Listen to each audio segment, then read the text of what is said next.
হরে কৃষ্ণ। জীবনে চলার পথে নতুন পথে অনেক সমস্যা আসবে, কিন্তু নিজেকে শক্ত রাখতেই হবে। যেমন কথায় আছে, পথ হারিয়ে ফেললে বুঝতে পারবেন যে নতুন পথ কিভাবে বানাতে হয়।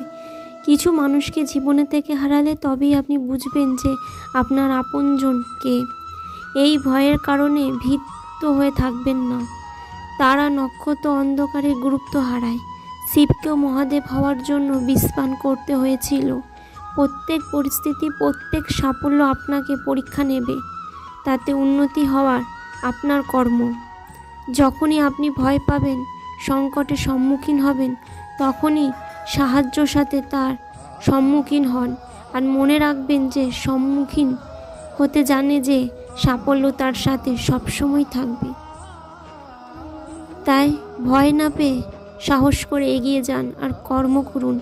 অবশ্যই আপনি সাফল্য পাবেন। রাধে।